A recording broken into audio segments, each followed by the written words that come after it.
1954 שנה.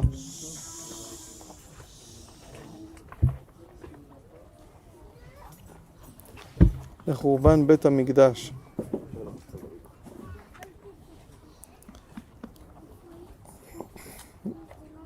עכשיו אנחנו זוכים להיות סמוכים לבית המקדש מפה, סמוך ונראה אל הקודש.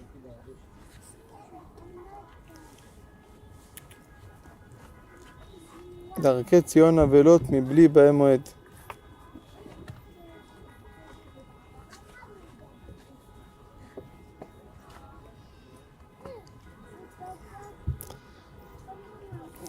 אתם יודעים, אנחנו צמים כל שנה, כולם, 9 באב, אבל אנחנו צריכים יותר להבין מה זה בית המקדש, מה נחרב, מה זה בית המקדש, מה נחרב, מה למעשה נחרב בבית המקדש.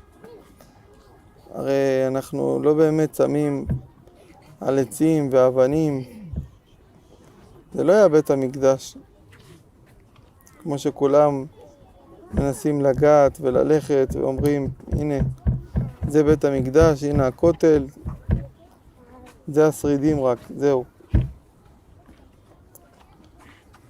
בית המקדש זה הקשר בין הנבראים לבין הבורא.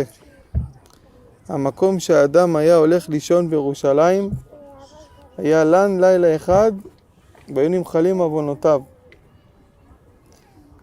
היה קורבן בבית המקדש, כל הקורבנות היו עושים לקדוש ברוך הוא נחת רוח, והיו נמחלים עוונותיהם של ישראל. לא היה עוון לאף אדם, כי בית המקדש היה מכפר על הכל.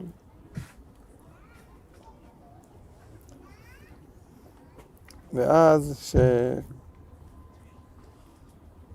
נכנסה שנאת חינם בעם ישראל, וקמצא ובר קמצא חרוב ירושלים, והמעשה הזה גרם לקדוש ברוך הוא להחריב אותו עד היום. כשאנחנו מסתכלים ואומרים מה זה בית המקדש, אפשר לקרוא לבית המקדש בית אהבת חינם, בית אהבה, בית שהיה גילוי של רחמים גדולים, כי אהבה זה רחימו, בזוהר כתוב, יש דחילו זה יראה ורחימו זה אהבה. בית המקדש זה הבית של הרחמים, כי ביתי בית תפילה יקרא לכל העמים. כל הנבראים יכולים לבוא לראות את המלכות הזאת של השם, את הרחמים שלו, איך הוא עונה לכל הנבראים מהשמיים, והתפילה עולה למעלה למעלה. אתם יודעים, עכשיו בגלות אנחנו מסתכלים ורואים איך הרבה אנשים לא זוכים לחלק בתורה, מסתכלים על התורה מאוד מרחוק, ומי שלא נראה לנו כמו שצריך להיות בתורה, אז כבר אומרים, הנה הוא רחוק, הוא פושע, ומרחיקים את כולם.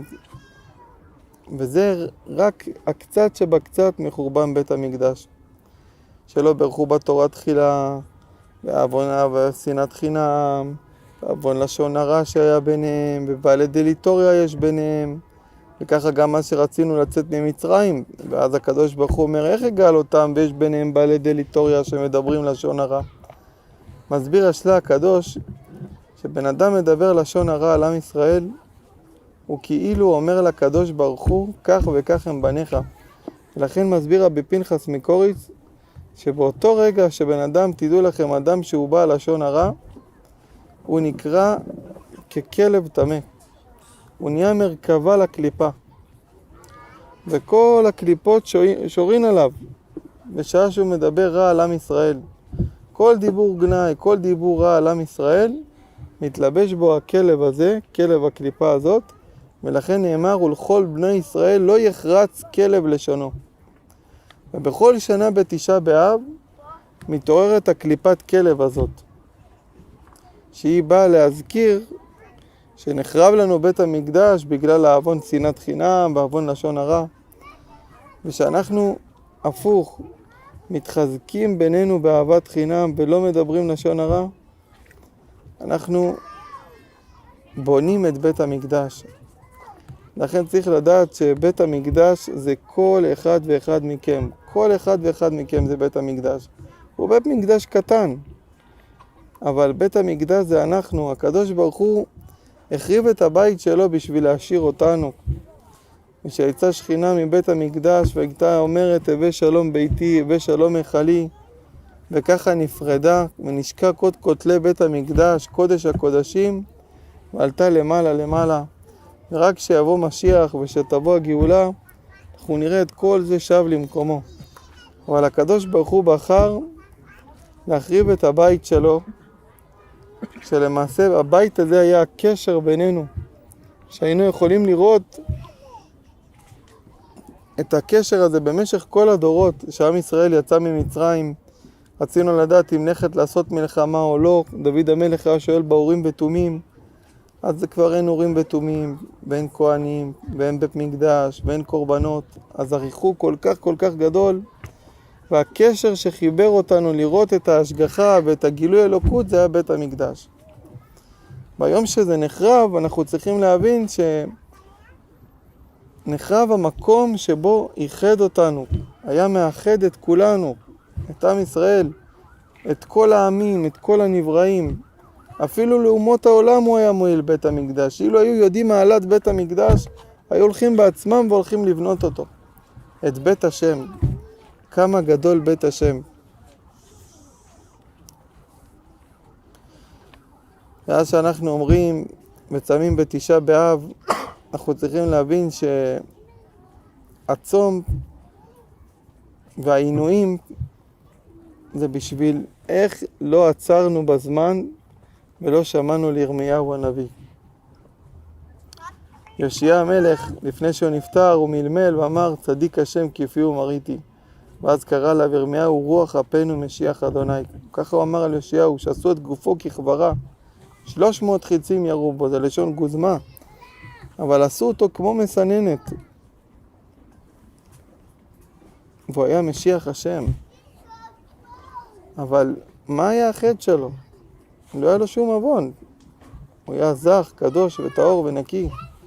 אבל אם הוא היה מטה אוזן לירמיהו, והיה מתייעץ עם ירמיהו, הוא היה מבין את הדברים אחרת. הוא היה רואה שירמיה צודק.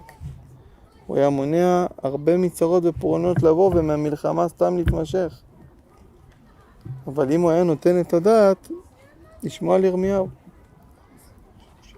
אז כל העוון שלו והחטא שלו זה היה רק לא להטות אוזן ירמיהו. ובמשך השנים הקדוש ברוך הוא שלח כל פעם נביאים, נתנו לנו מסר, נתנו לנו נבואות, הזהירו אותנו, הצילו אותנו. והדבר החשוב ביותר שלימדו אותנו, מה שהתורה הקדושה אומרת, ואהבת לרעך כמוך. קהל מאן דסני הלך לך ואך לא תעביד. זה חורבן בית המקדש. בית המקדש הזה שנחרב על העוון הזה של השנאת חינם ועל לשון הרע, כל אחד צריך לזכור תמיד. שאתה מדבר לשון הרע על השכן שלך, על החבר שלך, על הרחוק שברחוקים, אפילו על קל שבקלים. שאתה מדבר אליו, אתה רואה, תדמיין את בית המקדש נחרב, ותדמיין איך אתה מוסיף אש ומבעיר אותו יותר. ואז הקדוש ברוך הוא אומר, ככה אתה מדבר על הבן שלי, ככה אתה מדבר על העם שלי. אתה לא מהעם שלי, אתה לא הבן שלי. אם אתה מדבר רע על עמי, מה קרה לנביאים שדיברו לשון הרע? מה קרה לישעיה שאמר בתוך עם טמא שפתיים אנוכי יושב? זה אמר ישעיה. אז אנחנו צריכים להבין שיש קו. בית המקדש הנחרב זה בא להגיד לנו קו אדום, אנחנו כבר חצינו את כל הקווים. מתירים לעצמנו לדבר כך וכך וכך על כל העולם. מה היתר לזה? אין לזה שום היתר. אנחנו לא צמים על מה שהיה פעם, על היסטוריה. אנחנו צמים על עכשיו, כי זה עכשיו לא נבנה. אז זה כאילו נחרב בימיו. ומה הקדוש ברוך הוא לא רוצה לבוא לשכון איתנו? למה? בגלל שאנחנו לא תלמידי חכמים בדור הזה? בגלל זה הוא לא בונה את בית המקדש, כי אנחנו לא מספיק חכמים ונבונים? ודאי שלא. בגלל שאנחנו לא מספיק קדושים וטהורים? גם לא. בגלל שאנחנו אולי לא בעלי רוח הקודש? גם לא. אלא מה הסיבה שהוא לא בונה את בית המקדש? בגלל השנאת חינם שיש בינינו. בגלל הלשון הרע שיש בינינו. בגלל האדם שמתכבד בקלונו של חברו. הוא רוצה לבזות את השני, ועל ידי שהוא מבזה אותו הוא יתכבד ויעלה הוא. וכמה זה נהיה מריבות בין אנשים, בבעלי פרנסה, במריבות שרוצים רק לבזות לשני. תדעו דבר פשוט, זה מובטח, לעולם לא יהיה. אדם שינסה לנצח בכוח הלשון, בכוח הפה שלו, וחושב שיקדמו אותו בפרנסתו, חושב שהוא יתקדם בעבודתו, אם הוא ידבר הולך רכיל, חושב שהוא יקדם בתלמוד תורה ילד אחר והוא יפגע בילד השני, הוא חושב שהוא יבזה את האברך בכולל בשביל שייתן לו יותר קרבה לראש כולל. כל הדברים האלו שאדם ישתמש בעוון הלשון הרע, יעבור זמן, שנה, שנתיים, 3, אבל הקדוש ברוך הוא ייפרע ממנו בסוף.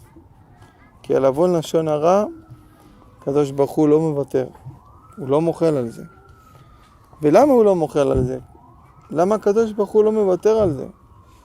ולמה הקדוש ברוך הוא כל כך מקפיד?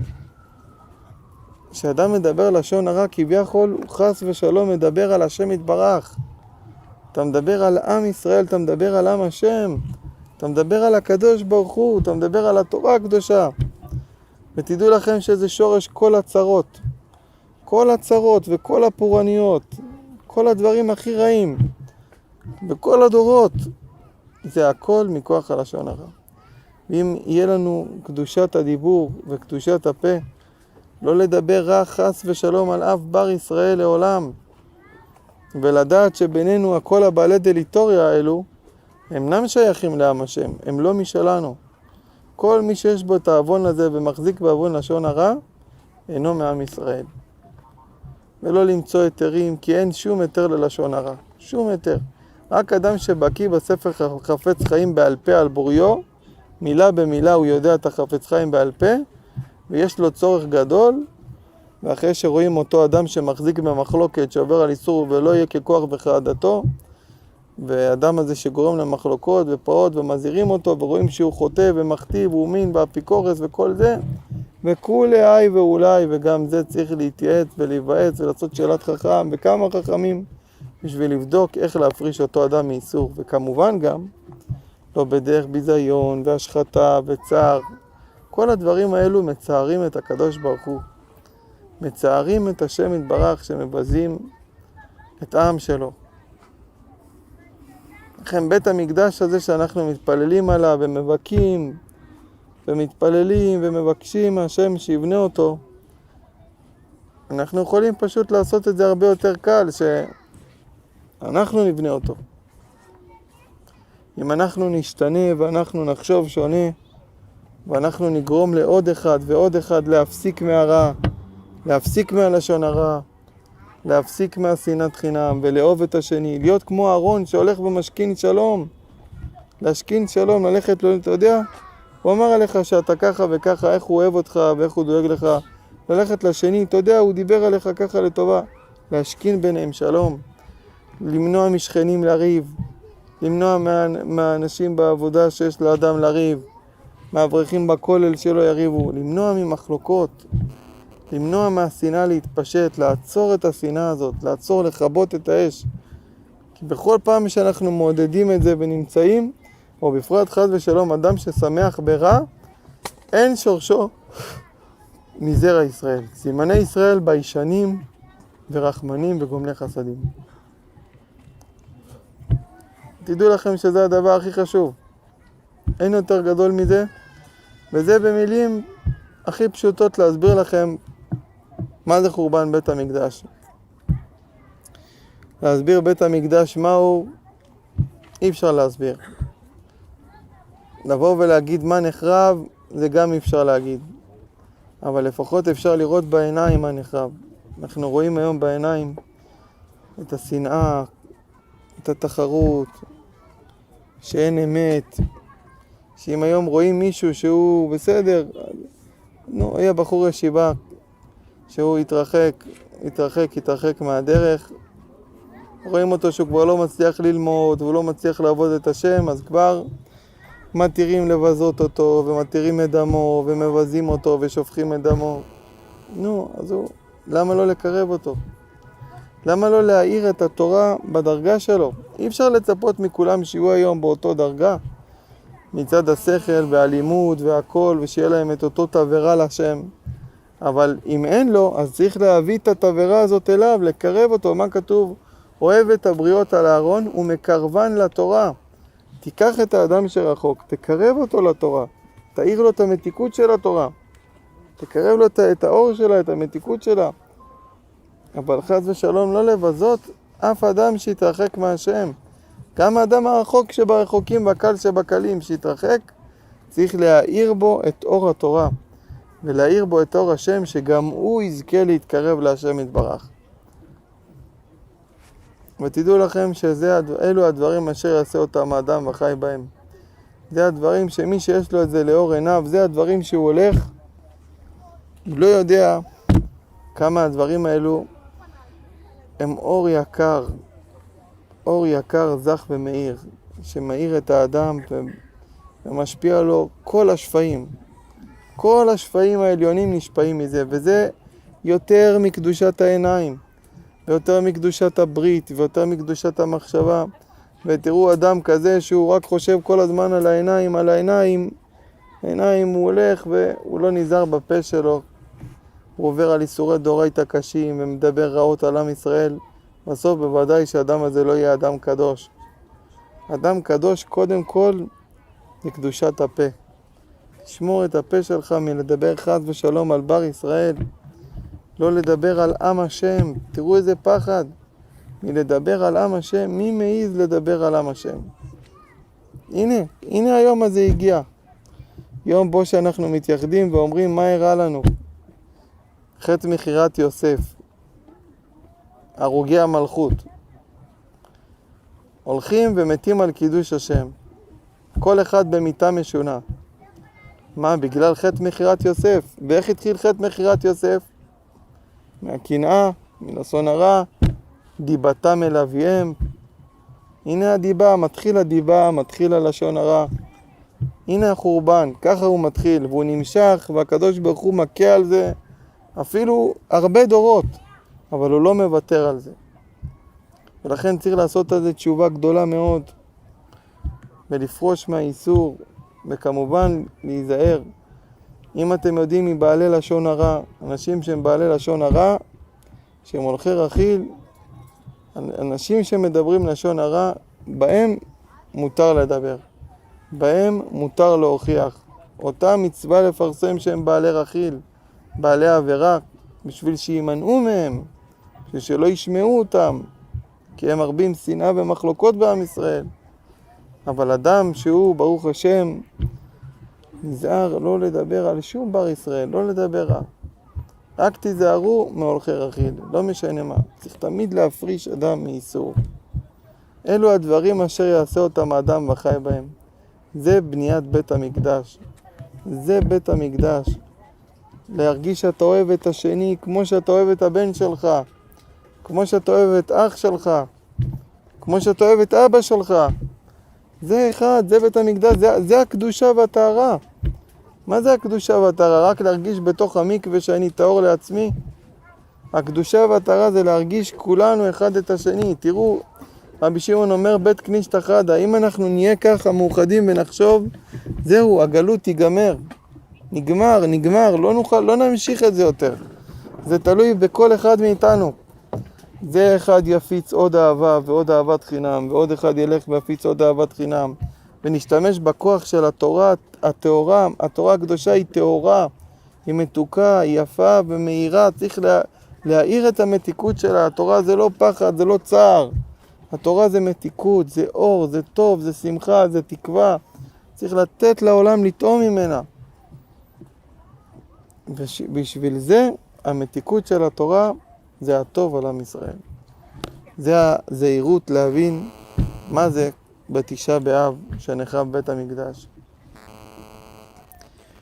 יהי רצון שהקדוש ברוך הוא יעזור לנו שנזכה שיבנה הבית, שיבנה בית המקדש, שיהיה להשם יתברך נחת רוח, שייתן בינינו אהבת חינם, שלא יהיה לשון הרע, שלא יהיו שום מחלוקות בעם ישראל, שיהיה לפניו יתברך נחת רוח, אמן. אישה שלא צמה, איך יוצא הבדלה היום? מה? אישה שלא צמה, צריכה לעשות הבדלה היום? איך? אישה שלא צמה. כן, בטח. איך עם האישות היין? הכל, עושים הבדלה, כן. אנחנו עושים הבדלה כדת הגאונים. ככה פסק השולחן ערוך, במוצאי תשעה באב. עושים. הרמב"ן אומר אין צורך לעשות הבדלה. במקרה כזה שחל כבר רצה. שחל במוצאי שבת? המנהיג אומר לעשות הבדלה, לתת לקטן לשתות. רבי אברהם בר נתן. אנחנו עושים מוצאי שבת, כולם עושים מוצאי הצום. אבל מי שאינו צם צריך לעשות הבדלה ויכול לשתות רגיל, אין לו צורך לצום. רבי שלום, אתה רוצה לקרוא? בכבוד.